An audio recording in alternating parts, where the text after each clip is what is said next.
Recuerden que toda inversión tiene riesgos potenciales de perder dinero. Yo comparto las especulaciones personales que encuentro en el mercado, sus oportunidades y riesgos, pero no deben ser interpretadas como un incentivo de inversión. Buenas compañeros, este es el análisis del precio de Bitcoin hoy, 16 de septiembre, luego de la apertura asiática. Y a estas horas podemos ver un minúsculo rebote alcista luego de las terribles caídas que tuvimos el día de ayer en el mercado. Caídas principalmente fomentadas por el compra con el rumor y vende con la noticia, con la actualización de Merge de Ethereum. Ethereum el día de ayer cayó un 10% y actualmente de todas las que están levantando cabeza es la que menos se asoma a hacerlo. Vamos a, primero que todo, hacer un pequeño repaso del mercado y luego sí vamos a realizar el análisis técnico y las previsiones que podamos tener para lo que es el día de hoy. Recuerden, día de cuádruple hora bruja, vencimiento de derivados y opciones para el SP500, fundamental y va a ser realmente lo más importante que vamos a tener para el día de hoy. Y a partir de eso, luego el fin de semana y prepararnos para la semana que viene, el día miércoles, la reunión con la Reserva Federal, la subida de tasas de interés de entre 0,75 y un punto completo porcentual de aumento de las tasas de interés y las palabras de Jerome Powell que muy probablemente generen aún más volatilidad que la misma subida de tipos. Vamos a ello. Lo que podemos ver es un movimiento bastante peligroso, bajista para el SP500. Bastante peligroso. Repasándolo muy rápidamente a nivel técnico, se puede ver que en los 3900, que ya prácticamente se han perdido, estamos ya varias horas por debajo de los 3900, estamos actualmente en los 3875. El punto clave era este, los 3900, ya que era una zona de soporte en el pasado, que le hizo un buen nivel, luego lo perdió y luego fue una resistencia bastante formidable, que a la tercera vez que lo toca lo rompe, nuevamente fue soporte aquí, nuevamente fue soporte aquí, y ahora actualmente estamos construyendo un mínimo por debajo del mínimo anterior, vamos a verlo más de cerca, y eso realmente es muy poco alentador. Tenemos por un lado que los 3900 estaban reforzados, no solamente como nivel horizontal de precios, sino también en la sucesión constante de mínimos crecientes.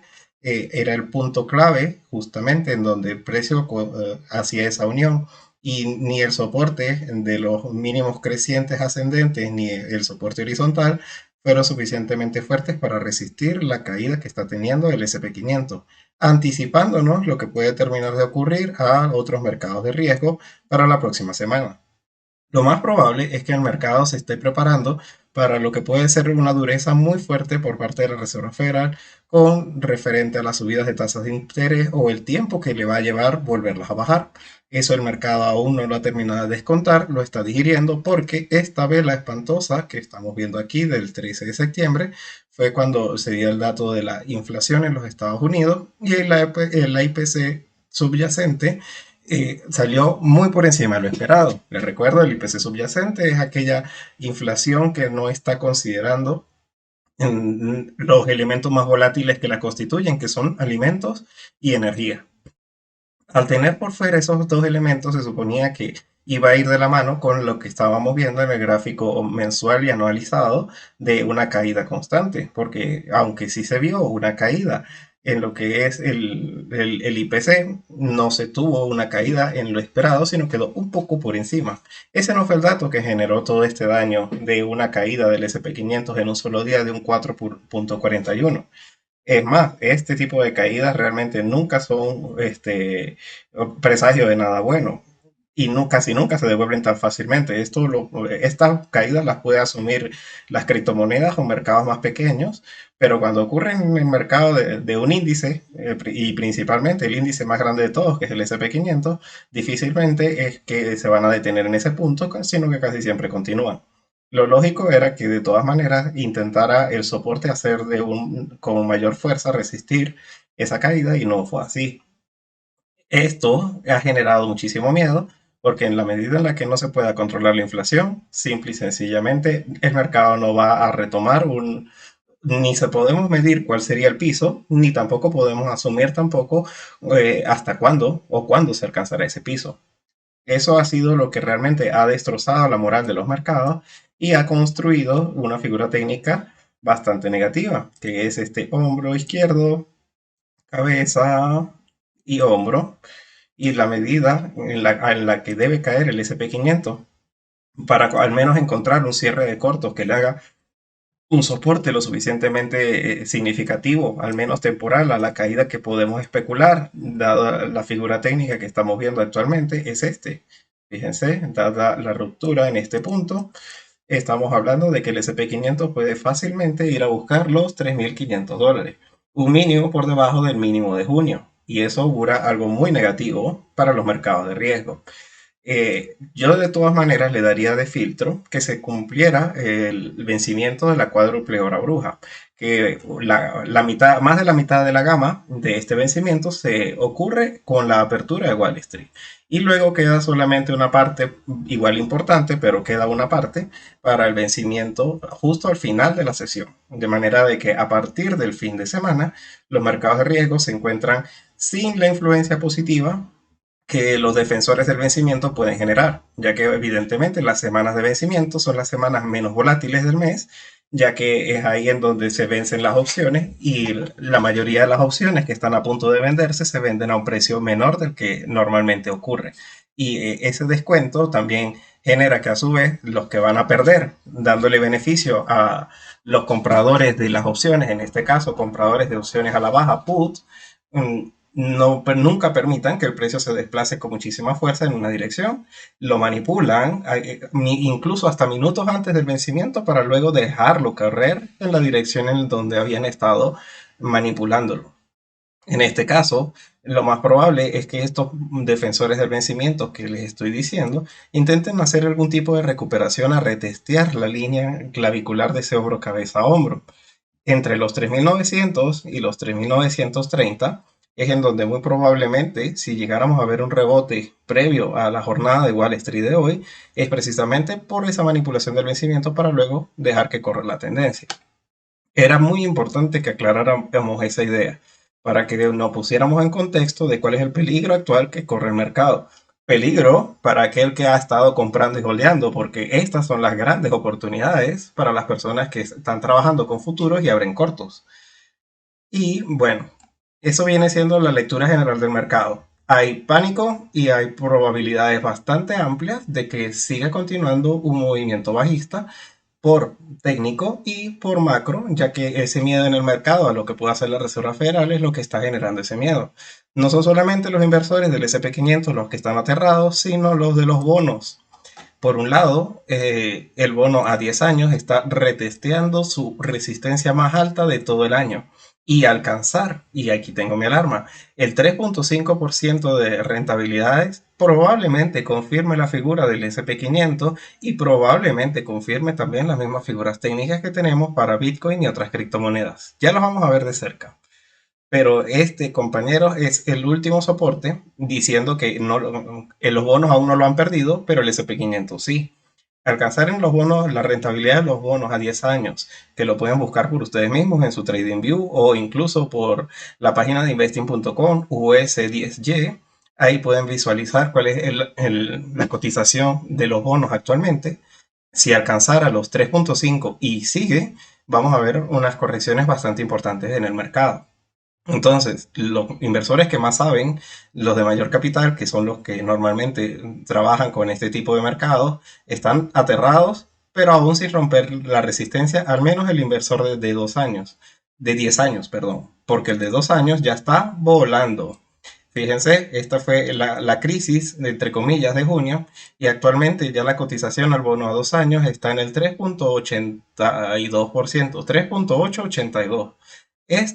Esto, compañeros, nunca supera la rentabilidad máxima que se espera que la Reserva Federal alcance en su ciclo de subida de tipo. En otras palabras, él había estado tocando resistencias en el 3.4, se especulaba que ese fuera el techo máximo de donde la Fed iba a darse la vuelta en el 3.5, 3.4. Y actualmente, luego del dato de la inflación, justamente vamos a verlo, el 13 de junio, aquí está, este día, esta vela, esa justamente fue la fuerza de la ruptura con la gran noticia de descubrir que la inflación estaba siendo mucho más pegajosa de lo que se esperaba. Y actualmente, evidentemente, la resistencia más importante que tiene es en el 4%. ¿Por qué? Porque la mayoría de los operadores, siendo bastante cautos, no siendo realmente muy bajistas, consideran que el 4% es la probabilidad de donde la Fed pudiera encontrar el punto en donde ya no va a querer seguir subiendo los tipos de interés porque el mercado está en un grave riesgo. Y les recuerdo, la Reserva Federal no ve el mercado. La Reserva Federal lo que considera es que una caída muy fuerte en el SP 500 va a ir en contra de uno de sus objetivos primordiales, que es garantizar el pleno empleo. Una caída muy fuerte en las cotizaciones del SP 500 va a generar un recorte en las expectativas y muy probablemente en un mediano o largo plazo despidos. Y frente a ese escenario ellos no se juegan. Y estas alarmas, en el caso de los bonos a 2 años en el 4%, en el caso los bonos a 10 años, la rentabilidad del 3,5%, el caso del SP 500, el 4500, que es el objetivo de la figura técnica, es un muy probable punto en donde la Fed comenzara a cuestionarse si de una o de otra manera va a seguir subiendo los tipos de interés con fuerza. Igualmente, lo siga subiendo o descanse, justamente el patrón técnico es el que precisamente, al menos por cierre de posiciones en corto, es en donde precisamente van a estar las mejores oportunidades. Aquí probablemente tengamos un rebote, no se sabe hasta dónde, para luego seguir cayendo, o puede que sea el fin del mercado si la Reserva Federal claudica con esas subidas de tasas de interés. En mi opinión, va a seguir y va a seguir con fuerza por al menos la mitad de lo que es el primer semestre del 2023. O vamos a tener una caída lo suficientemente significativa antes y eso sí los va a llevar a claudicar. Pero una caída hasta el 3,5%, perdón, una caída del SP 500 hasta el 3500 no los va a hacer temblar. Del mismo modo, una rentabilidad que aún se encuentre tan por debajo de las expectativas de subidas de tipos de interés, que actualmente están entre el 4 y el 4,15, tampoco los va a hacer temblar.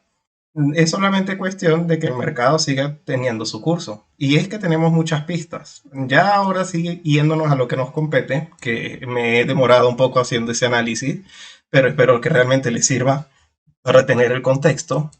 Vamos a ver lo que está haciendo Bitcoin en este gráfico diario. Fíjense, hemos tenido justamente un acompañamiento en las caídas del SP 500.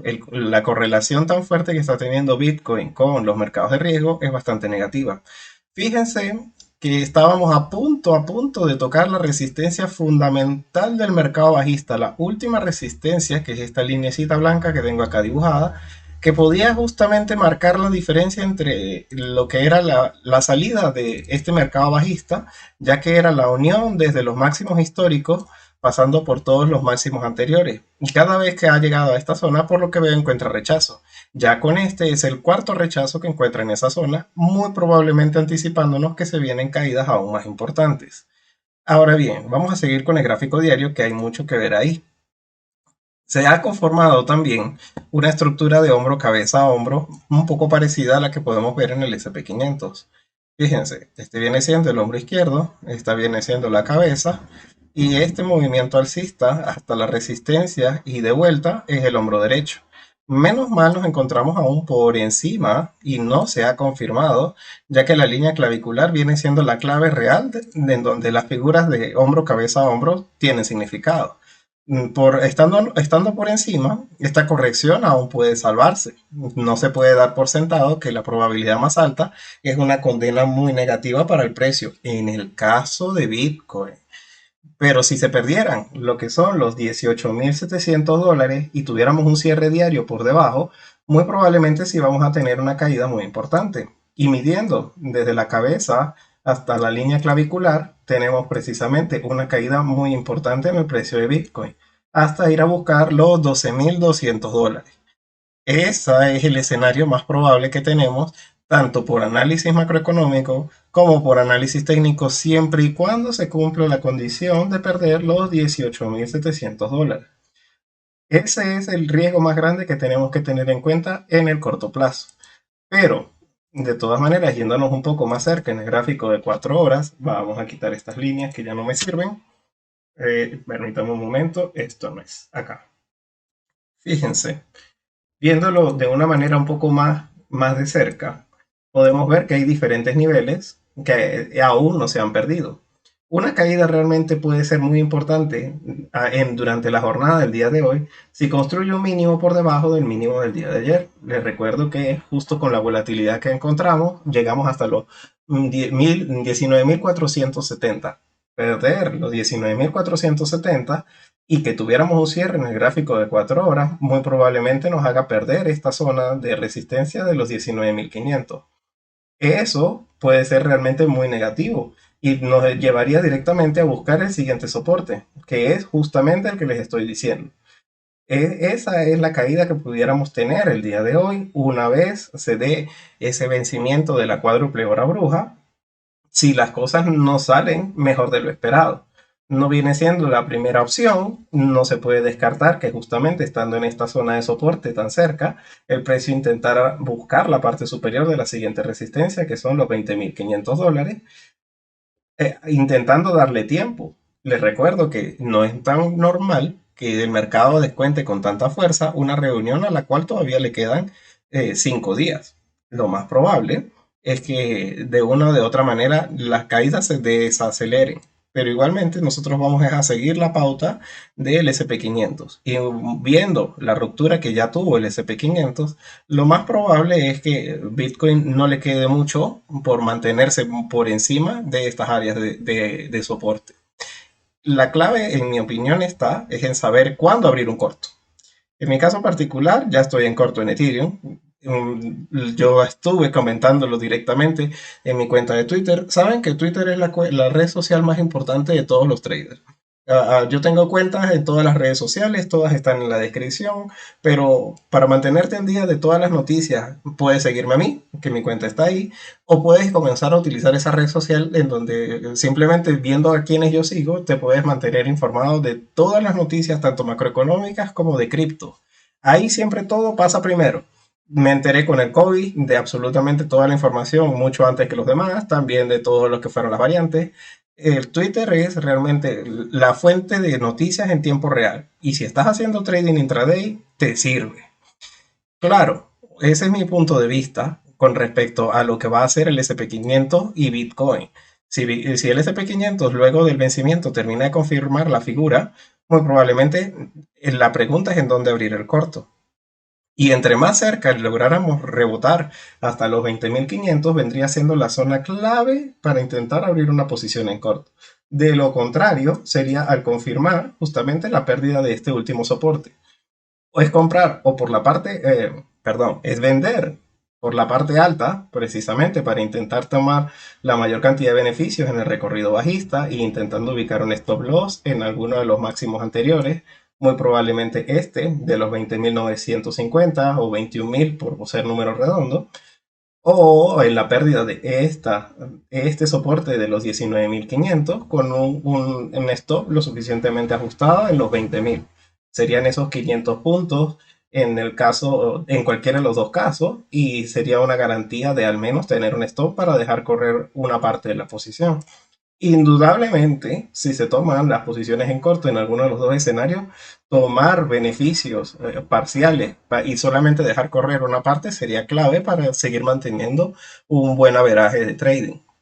No es bueno dejar correr las posiciones hasta el infinito. Y aunque se tengan las probabilidades de que se pueda ir a buscar los $12.000, lo mejor es simplemente al menos dejar con ganancias previas un margen de beneficios que luego cuando el precio se te devuelva y te toque tu precio de entrada, no te sientas agobiado por ningún tipo de pérdida. La diferencia entre... Esa sí es una pequeña recomendación que yo les puedo hacer para que ustedes le hagan un backtesting. Para tener la esperanza matemática positiva en el trading, lo importante no solamente es la estrategia de trading, sino la estrategia de salida y de toma de beneficios. Y en mi caso particular, las tomas de beneficios parciales y dejar correr el resto siempre ha sido bastante positivo. Bueno, en fin, para no desviarme mucho más del tema. Mantenernos entonces por encima de los 19.500 es bastante positivo.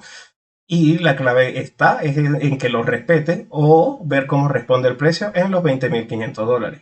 Ahí donde se encuentra el precio actualmente no se está apto para absolutamente nada. O al menos puede ser, es una posición en largo que en mi opinión es como contratendencia y no le veo mucho sentido, pero si estamos considerando que la probabilidad más alta es entrar en corto en los 20.500, ahí salirse. Ahora bien, en el caso de Ethereum, primero vamos a verlo en el gráfico diario para poner el contexto rápidamente y ahora vamos a ver exactamente qué es lo que está pasando. Si se dan cuenta, también es un hombro cabeza a hombro. Parece que es una figura bastante popular recientemente. Y esta figura, igual que con Bitcoin, aún no se ha confirmado y nos encontramos por la parte de arriba. De todas maneras, entonces, lo más importante es ver qué es lo que ocurre con esa línea clavicular, que está en los 1425. Perder los 1425 en un cierre de vela y que justamente genere un mínimo por debajo de los mínimos anteriores va a ser muy negativo y muy probablemente confirme esta figura de hombro cabeza a hombro que está ahí, y esta es justamente el objetivo técnico que puede ir a buscar. Y no es ni siquiera muy ambicioso, es simplemente ir, en el caso de Ethereum, a buscar los mínimos anteriores, los $875, vamos a decir $900. Ese es realmente el objetivo técnico que se puede especular para Ethereum, siempre y cuando pierda ese soporte de los 1425. No lo ha perdido, por lo que muy probablemente lo que se puede esperar es un pequeño rebote, pero de todas maneras mantenernos claros de cuál es la zona más importante para la posición que diríamos es la de más alta probabilidad, es la clave. Actualmente, simplemente, ¿cuál es la resistencia en donde sería lo más óptimo abrir un corto? Un movimiento de ascenso que no lo veo bastante fácil hasta a los 1710. ¿Por qué no me parece fácil? Primero que todo porque estamos descontando la noticia de la actualización del merge y muy difícilmente se va a dibujar un envolvente alcista después de esta vela de una caída del 10%. Lo más probable es que sea más útil intentarlo ver un poquito más de cerca. Para eso vamos a irnos al gráfico de 4 horas. Fíjense, pudiéramos pensar que la probabilidad más alta, fíjense cómo se cayó con la apertura de Wall Street. Esta era la unión de los mínimos ascendentes que aún nos podía hacer pensar que nos encontrábamos con muy buenas probabilidades para Ethereum. Esta fue la vela de la actualización del merge, bastante positiva porque terminó siendo con una mecha alcista y luego se lateralizó aún en una buena área por encima de los mínimos ascendentes, pero con la apertura de Wall Street tuvimos esta caída bastante negativa que debería proyectar el precio al ser un triángulo de consolidación simplemente de esta altura. Debería hacer caer el precio hasta perder esa zona de soporte de los 1425. Esta zona es una zona de soporte muy importante, entre los 1425 y 1320. Prácticamente esos 1000 puntos, esos 100 puntos, perdón, me parece que pueden ser de un soporte bastante significativo. Igualmente, lo mejor es simplemente esperar a la mejor confirmación. En mi caso, fue la apertura de Wall Street y ver que el precio no estaba respondiendo bien frente a este soporte, justo mi entrada, y esperar ahora a ver que busque este soporte para unas ganancias parciales y luego ver si lo termina de perder para dejar correr el resto, puede ser la mejor opción.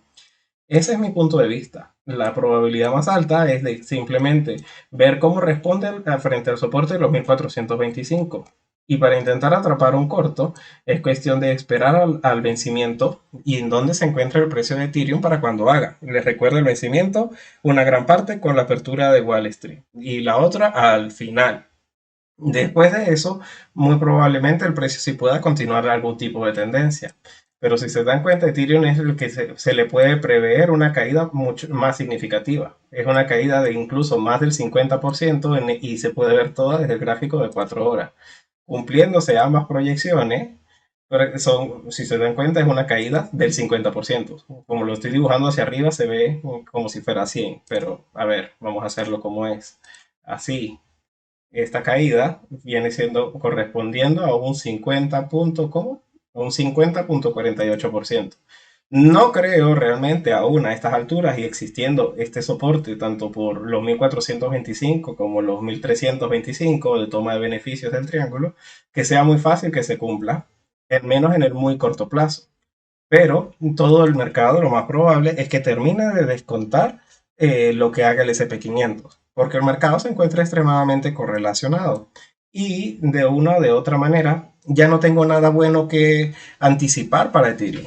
Es compra con el rumor y vende con la noticia. Al ya existir el merge, ya no tiene ningún tipo de valor. Y el supuesto triple halving, que ya lo he comentado en otros videos, pero lo repasaré muy rápidamente, no tiene ningún efecto sobre el precio porque funciona exactamente igual que el halving. El halving es un fenómeno que hace subir el precio desde 6 meses antes de que llegue el halving, y cuando llega el halving se cae y caemos y lateralizamos, y normalmente el efecto del halving se ve prácticamente de 8 a 9 meses después del halving, que es ahí en donde la escasez hace cambiar el sesgo de bajista a alcista. Pero compra con el rumor y vende con la noticia, e incluso frente a eventos tan importantes como una reducción en la disposición que existe en lo que viene siendo la emisión de Ethereum, no me parece nada descartable. Y de todas maneras es la que peor pinta tiene, precisamente por la caída que tuvo el día de ayer. En el caso de Cardano, Nino, Nino, Ninoniano, ya sabrán de quién copié esa frase. Bueno, a mí me encanta, la figura técnica que está teniendo es muy de manual. Se encontraba en este canal alcista que yo les había estado mencionando, y ahora que ha perdido este canal alcista hizo el típico movimiento de retest hasta la directriz y actualmente se encuentra cayendo. Justamente una caída de este tamaño de la directriz de ese canal que tiene me debe estar llevando al siguiente objetivo. Es decir, que desde donde se encuentra actualmente la probabilidad más alta es ir a retestear su soporte principal, un soporte vital que tiene actualmente en los 40, en el 0.43. Muy probablemente este soporte del 0.43 es el más importante que tiene Cardano. Perder el 0.43 puede ser muy grave, pero lo más probable es que hasta ahí se detenga. Igualmente hay que recordar que dentro de 8 días, el 22 de septiembre, tenemos la actualización de Basil, y ahora va a ocurrir el mismo fenómeno que con Ethereum. O sea que si no agarraste el short de Ethereum, puedes agarrar el short de Basil. El short de Cardano con esa actualización es muy probablemente que esté garantizada y escrita en piedra, pero no hay que anticiparse. Fíjense cómo Ethereum también subió un 2% justo con el Basil, con la actualización del merge, y actualmente toda la caída que tuvo a partir de eso fue un 12%. Ahora con Cardano, pues vender o abrir un corto tiene sentido porque se le encuentra precisamente de camino a la proyección técnica hasta los 0.42, 0.43, perdón. Pero pensar que lo va a perder en una primera instancia previo a su actualización lo veo muy difícil. Lo más probable es que aquí haya una serie de cierre de corto y una pequeña compra de intraday que impidan que el precio caiga en una primera instancia. Pero luego de que venga la actualización de Basil, sí es muy probable que el precio tuviera una caída por debajo de ese nivel, porque al igual que con Ethereum ya no habría nada positivo que descontar. Me parece preocupante, y de verdad, de todas las caídas que he nombrado el día de hoy, la única que me parece improbable es la de Cardano, porque la proyección técnica es dantesca. Simplemente medir lo que va a ser este objetivo técnico del triángulo que se puede ver en el gráfico diario me estaría proyectando una caída de Cardano hasta los 0.17 dólares.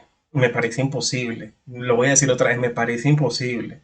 Pero simplemente ver que pierde los 0.43 y luego, fíjense que hay un par de mechas que alcanzaron niveles por debajo.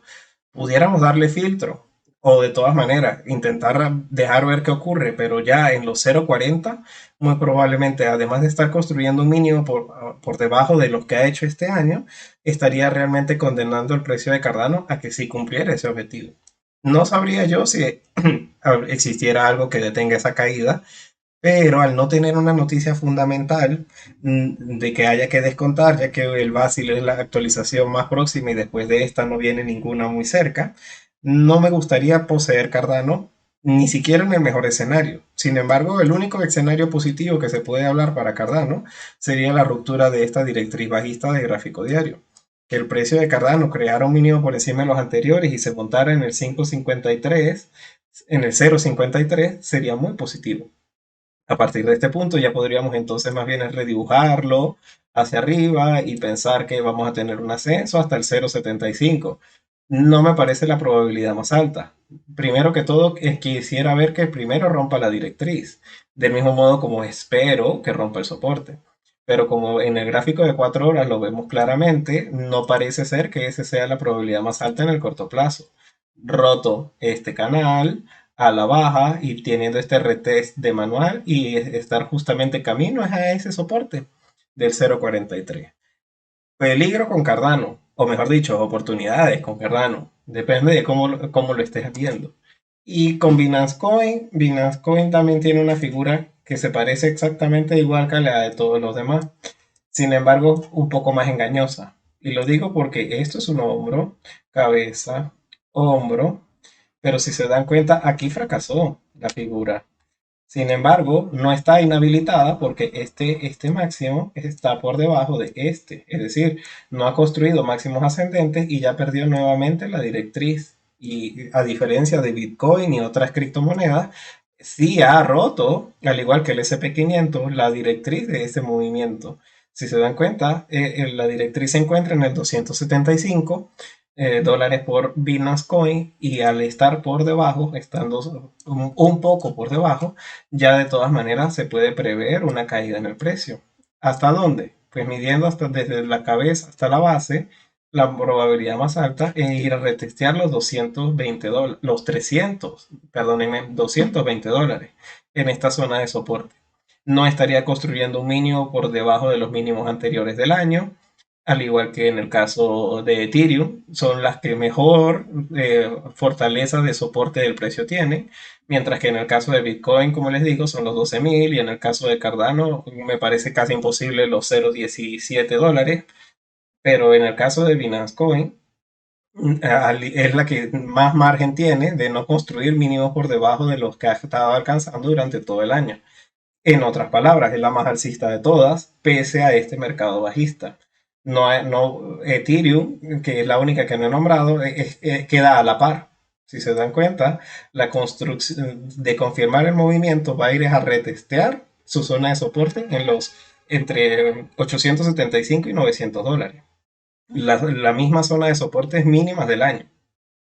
Cardano, como les digo, es un mínimo histórico para el año y Bitcoin también. Si Bitcoin llega a terminar de romper este soporte en los 18.700 dólares, la probabilidad de irse a buscar los 12.000 dólares es bastante alta, lamentablemente. Entonces, esa es la clave.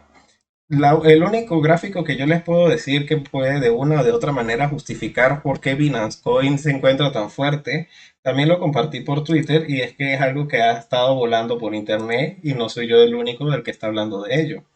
Los mercados de capitalización están dejando claro que hay un fuerte interés por consumir Binance Coin por encima de otras redes y no sé exactamente a qué atribuírselo, pero es un hecho y es evidente.